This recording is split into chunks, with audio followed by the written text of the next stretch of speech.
Hey, what's up? It's Dominic D'Angelo. It's a Monday, and it's Rumored Innuendo. I'm of adfreeshows.com, podcast Eat Wrestling, and some other outlets. But I'm here with Mr. Robert Karpelis, WE Creative _ish.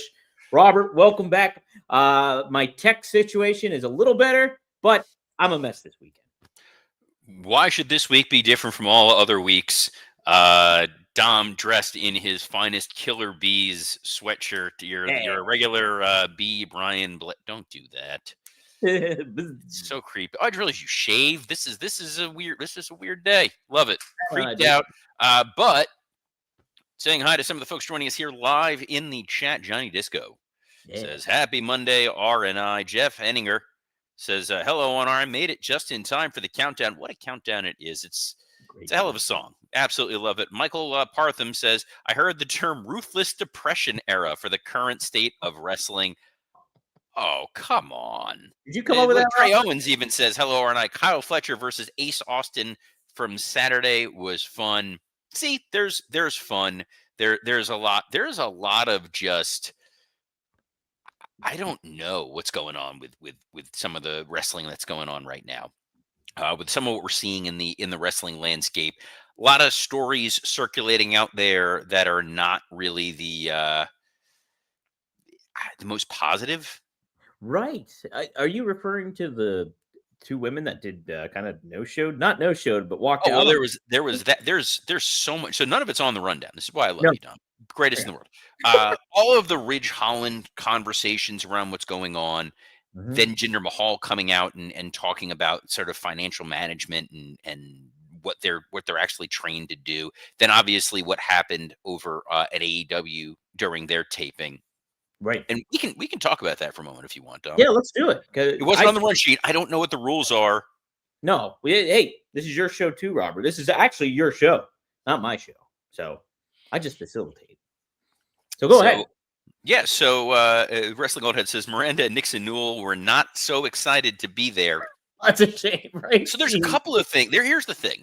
The folks that are joining us here, the individuals that tune in every Monday through Friday at noon Eastern on a plethora of platforms for Rumor and Innuendo, you're a smarter fan. You're a fan that understands and looks at the nuances of what's going on. I think the first thing that struck me about this is how many people would have been read in on what happened to how quickly this wound up on the internet. Right. That's one of those things where there are internal conversations that happen with talent and front office that are not always fun, that are not always going to be warm and fuzzy.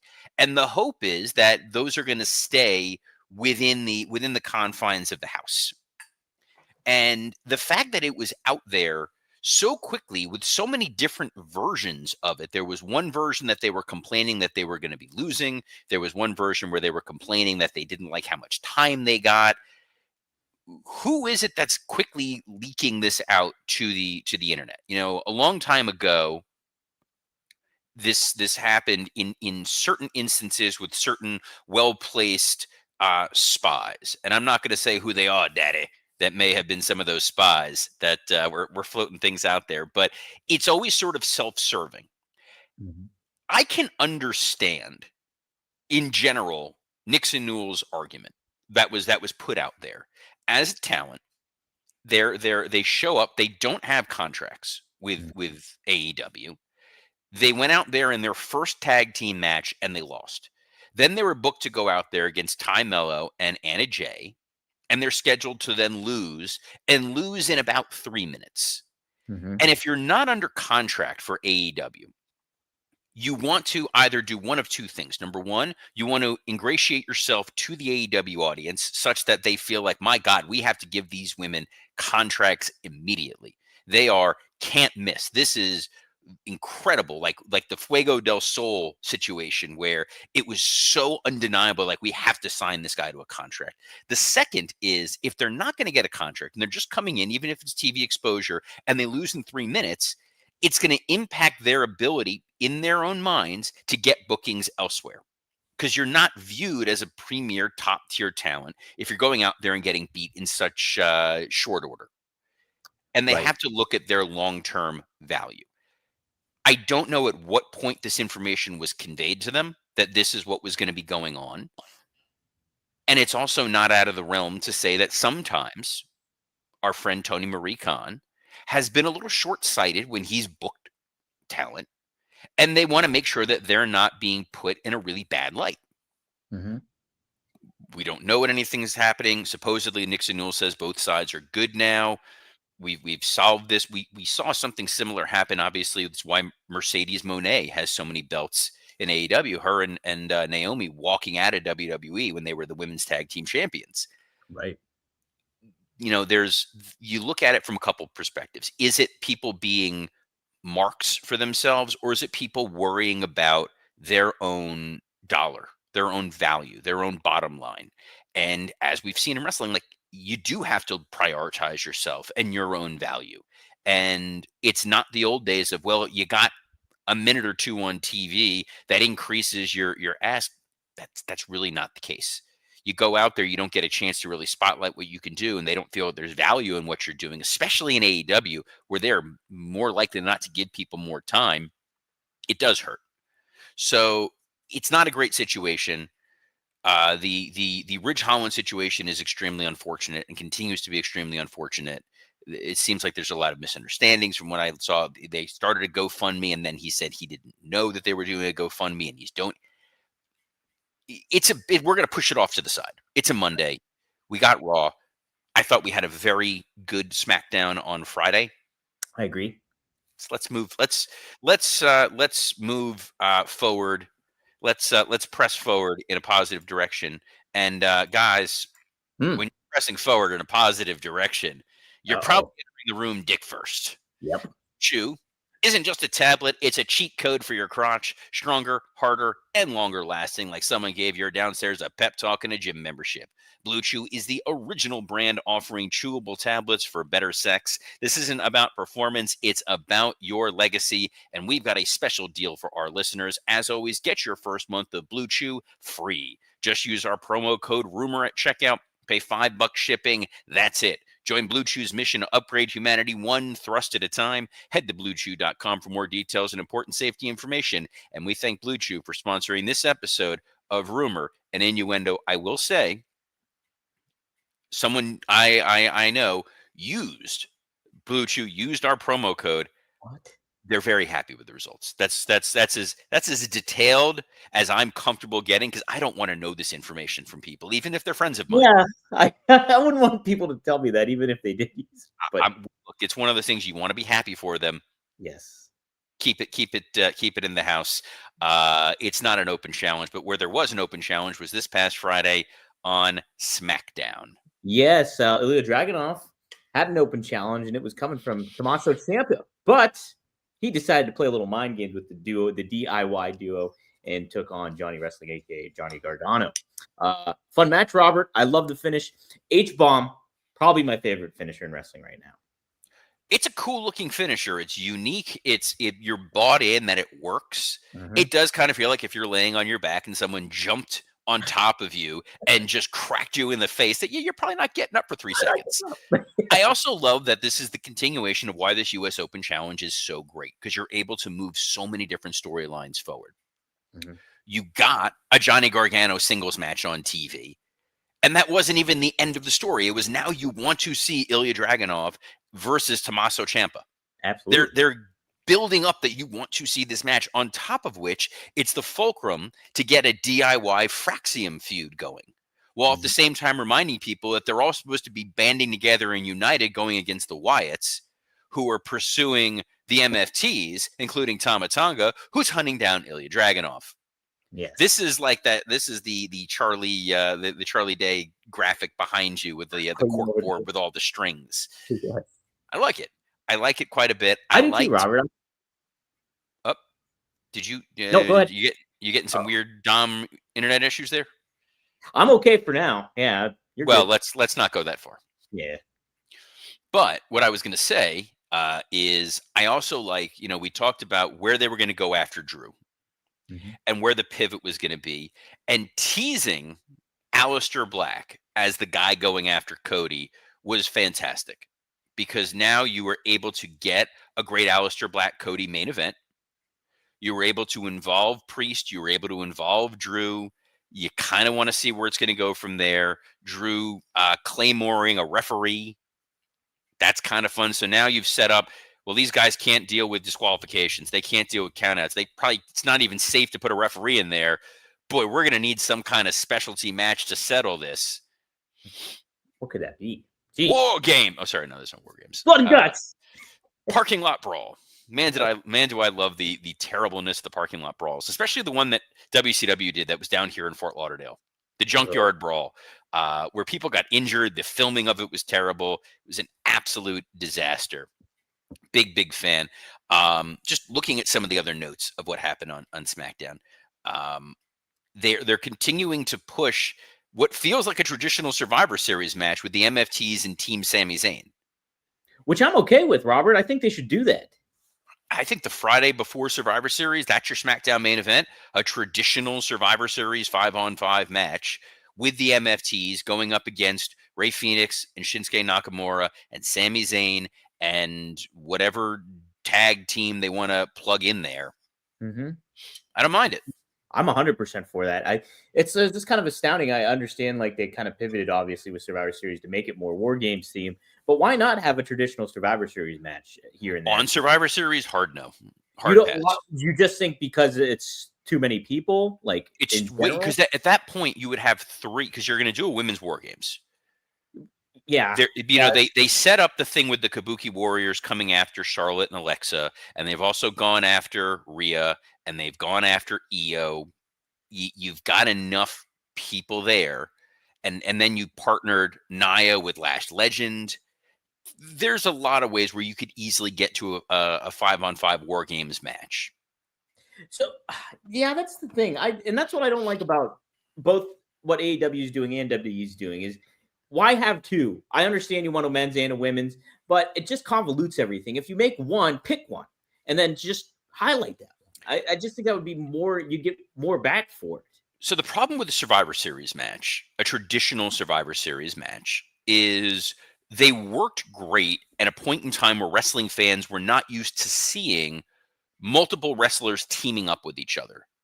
It was a different wrestling era where to even see 2 named wrestlers competing against one another was your unquestioned main event. If it wasn't squash matches and jobber matches, as long as if you saw Hacksaw Jim Duggan going into the ring and he was going to be competing against Don Morocco, that is like my God, what a main event. Call your friends, cancel your plans. Now, that would be one of 9 matches on a show. Mm-hmm. See them team up. It's like, oh man, it's Hacksaw Jim Duggan and Sergeant Slaughter teaming up against Don Morocco and the model Rick Martel. Huge. So Survivor Series was able to meld those stories together. It was unique. It was interesting. Now we see it quite a bit. You see 6-mans, 8-mans, 10-mans on a fairly frequent cadence on multiple WWE shows. And in those Survivor Series matches, you have to pin 5 people at least. And guys getting beaten by a clothesline or a DDT or something, or a slingshot suplex or something like that, it strains credibility. So by switching to the War Games format and using a format that Hunter loves, that's still beloved by the audiences, created by Dusty, they own the IP, that seems fine. We're going to see on Raw tonight, they're going to really have to stretch to find a way to make this all make sense and be exciting on the men's side, because last week was quite a hard pivot. Sure, yeah. Before we go to Raw and stuff, I did want to ask you about the title change we had with Chelsea Green and Julia. That was a decision. Mm-hmm. Now, it got a lot of criticism online, obviously. That's one of the big topics away from the weekend. People were really heavily critical of it. When watching it, though, Robert, I mean, sure, I get like Julia, she just won the title and aspects like that. But I mean, if you're looking for kind of like somebody that gets a connection with the crowd and you're trying to make something entertaining and wild, Chelsea Green's a good route to take with that. She is. I kind of feel like there's a little bit of kind of remaneuvering around of the roster, Mm-hmm. and Julia losing the title as a heel to a heel is a little strange. Maybe they looked at it and they think that Julia is more marketable as a babyface, Mhm. and she's someone that can go after Cargill at some point in time. Or maybe they feel like Julia is someone who she can feud with Tiffany Stratton in the immediacy, and they could have some good matches without it being about a secondary title. True. Mhm. That is always a potential option. Um, or the idea was Julia is just so frustrated at what happens that Wrestling All Have beat me to it, that maybe the best place for Julia is with the Kabuki Warriors. Maybe she winds up joining up with them, and you've got this new triumvirate. I mean, Julia is really fantastic. She's She's great. great in the ring. Her and Stephanie Vaquer, they bring them in. They're just not really positioning them as strongly as they should be. Chelsea being a singles champ and the AAA tag champ, while Ethan Page is a singles champ and a AAA tag champ. I get the dichotomy. I get what they're trying to do there. Mhm. It's a way to utilize Chelsea on TV so she has something to do, versus if Julia were to retain, she's either going to feud with B-Fab or Mishin, which, Mhm. all due respect, okay, what does that really get you? And then the strange reticence of WWE to utilize Natalia when she's reinvented herself is also kind of strange. That's very strange too, because she would just be a fun element you could pretty much implement anywhere, I think, and she would be a lot of fun to watch. So, yeah, that's a head But scratcher. the nice thing is they can pull back a little bit and then push the gas whenever they need to, and I think the women are going to be fairly well positioned on the red brand Yes, on the Raw side of the house. from Boston. I hate how proud you were of that. That's a running joke with me and RVD because he was in Boston with Cena. And hey, me and RVD's in Pittsburgh tonight, by the way. So I don't know if I'll see him or not. Wait, We might. We're gonna record a show at least tonight. So are you hanging out with Rob or no? I couldn't tell I if might. this was you being coy Oh, or. I might. We're trying to work out the logistics of it all. So we'll see how it goes. Yeah, But he seems like a guy who keeps a tight calendar. me Oh too. man, yeah, no, that sounds cool, bro. Pittsburgh's in Montana, right? That's your Awesome. RVD impression. I don't know. The last time I talked to Rob was 19 years ago, so Wow. it's been a while. I Well, don't hey, connect with you. I don't talk with your other friends, Dom. We're I have different social circles. it is. My worlds are colliding. Please Uh, don't. No, we don't. We don't need that. What we do need hmm. is Stephanie Vaquer to retain against Raquel Rodriguez. So this should be a fun match, Robert. I'm excited to see how these two work with one another in singles action, and I think the aspect too. You got big man, quote unquote, with Raquel Rodriguez going up somebody like Vaquer. I think it's a good tandem right there. Well, I think I'm sure we'll see Nikki Bella at some point in this situation. Maybe it ends in a DQ. Nikki runs in to go help Stephanie, and Stephanie's like, "No, I had it," and I don't know. I'm Yeah, worried. yeah. I'm genuinely worried. Like, Nikki's not Are just you? there to be the best friend. This is going to lead to No, something, and absolutely. I'm not going to be a huge fan. What I am a huge fan of is what's probably going to be the main event of this show, which is Charlotte Flair and Alexa Bliss versus the Kabuki Warriors for the World Tag Team titles. Oh yes, you think that it will be the main event? I almost thought maybe it might be a Cena tournament match or something. No, I think my guess, my hunch, my thought is that this is probably what's going to lead to the women's war game situation. Okay. You got a lot of people who are very angry with the Kabuki Warriors. I don't see them changing the titles tonight, just No. because it's a possibility, but I would be surprised going into Survivor Series if we change the titles so quickly. Taking the titles off of Charlotte and Alexa for Charlotte to be the one to go after Jade, because they did kind of tease that, makes sense, but it does seem to be working right now. Charlotte and Alexa, I wouldn't give up on it just yet. I think there's a way where you could do a non-finish here. Everybody comes running out, chaos abound, and we'll see. Yeah, yeah. I think, and you got plenty of chaos ready for it too. Jade Cargill, Lash Legend being involved, plus Bailey and Lyra Valkyria. Where do they come into play here? I think, yeah, a lot of elements you can do with this one, I think, as well. Speaking of the Cena tournament, We do have first round matchup. It's Damian Priest taking on Rusev. What was that We have name? Rusev, Rusev? Rusev, Rusev. Rusev, Rusev. Rusev. He's only been, back for like 7-8 months. Let's Miro, learn. Miro, Miro? Who? Who the hell's huh? Miro? Never heard of Miro. Would have remembered a Miro. I think he wore a Mickey Mouse shirt once. His game is over. But look, Priest and Rusev are going to beat the holy hell out of each other. It's going to be a lot of fun. And again, much like a lot of these other matches on here, there's a lot of outside elements floating around. We saw Aleister Black, who clearly has issues with Damian Priest. You still have Drew, who's got issues with Damian Priest, which could bring in Cody.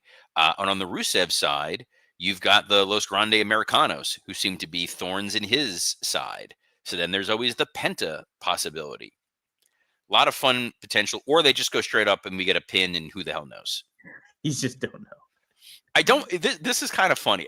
I don't intend that this is the way it's going to go, but partnering Aleister Black with Rusev as the guys who were just so egregiously wronged by AEW, it's kind of funny.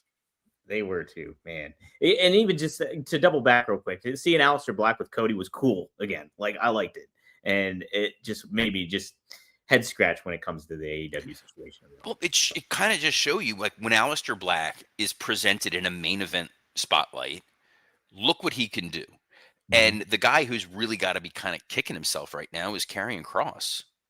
Yeah. This feels like the Karrion Kross spot. The presentation, the opportunity, the narratives that are being told with it. It all felt like it was kind of ripe for the taking for him. And in ring, I hate to say it, I really like the guy, but we saw with those Sammy matches, it wasn't getting what they really needed. What? It's kind of weird though, Robert, because like Triple H was such a big fan of his back in NXT, and like there seemed just so much potential. Where did this all just falter off? Like, that's kind of where I just get confused at, because obviously Vince did what he did with him, and then he got released, and then he came back. But I mean, he came back in a big way. You like gladiator movies? Well, part of it, I think, was they brought him back at a time where there was a lot of shifts and changes going on. They brought him back and they put him into this stable, with the Authors of Pain, and they never gave them a real identity. They never really gave them a chance to succeed. I honestly think it seems like Kross got called up probably a little earlier than he should have in the first place. So you couldn't put him back in NXT. Yeah, true. I agree. If they could have, I think they absolutely would have moved him back to NXT and let him regain his footing a little bit and relearn what it is that WWE wants him to do. Because I don't think that it's a lack of talent with him. No, I really do think it's just a matter of making those little adjustments and refinements and getting him where he needs to be, rather than rushing a guy on TV for the sake of new because it's new. Right. And maybe too, him just going off, this might be the best thing for him, like to kind of just, sharpen the edges and stuff like that, so to speak. But yeah, but in the meantime, Aleister Black is a guy who never got that real opportunity the first go round in WWE, and was obviously frustrated. And then you put him in there with Cody, and it felt like an earned main event spot. It felt like, yeah, this could be a main event story at some point in time going forward. Not yet, but at some point going forward. The other match we've got is Sheamus versus Shinsuke Nakamura, where you're undoubtedly going to see some Judgment Day interference. Sure, yeah. And the MFTs have a problem with Nakamura. So the potential for, there could be a million run-ins on this show. This could be like a Vince Russo dream, where every match on this show has 9 run-ins, and they would all make sense. It would too. Or how hilarious it would be if nothing of that happened. He was just like, this guy gets pinned, that guy. It's all just straight up 20-minute matches with pins. Right. Love it. That's what it is. Sign me up. Also, Robert, what we have on tap is CM Punk will appear. Obviously, this is after Logan Paul turned his back on him, brass knuckled him. What do you expect from Punk tonight? Well, we got to advance War Games. So Punk's got his issues. It's key. I think it's a chance for him to thank Jey Uso for standing by his side. I never doubted you for a minute. We need clarification on what's going to go on with Division. At what point are we going to see Brock, if Brock really is going to be part of Survivor Series? Like, if that dude is there and he's going to sell some tickets, and this is John Cena's last appearance in Boston, I mean, this is going to be a lot of fun. This is going to be a lot of fun. And then you got to advance War Games. So Punk's got his issues. It's key. I think it's a chance for him to thank Jey Uso for standing by his side. I never doubted you for a minute. We need clarification on what's going to go on with Division. At what point are we going to see Brock, if Brock really is going to be part of Survivor Series? Like, if that dude is there and he's going to sell some tickets, and this is John Cena's last appearance in Boston, Yes. Intriguing. Boy, that I'm still not off the wagon that there's a possibility that John Cena winds up in War Games.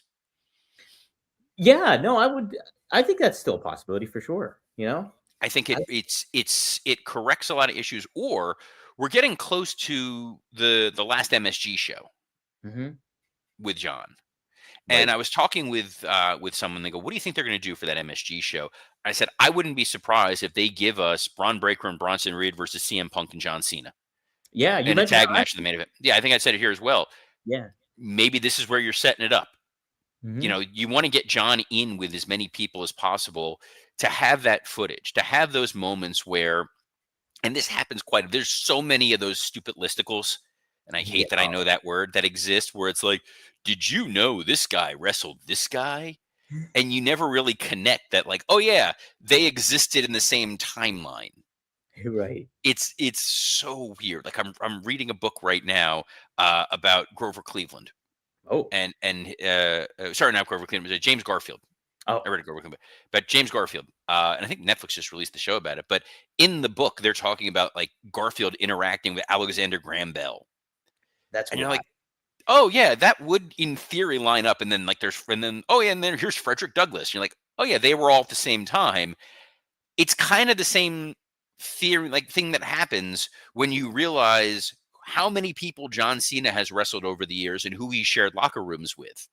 Yeah. Yeah. And oh god, who is it whose son is petitioning that he wants to face Cena because his dad is Bo Buchanan? Is Oh, it it's, Brooks Jensen? Brooks Jensen. Yes, Brooks Yes, Jensen. and I love that because it was like, oh yeah, Yeah. look, we want I want justice for the stabbing, that Come on. damn nightclub stabbing with poor Carlito. Oh my god.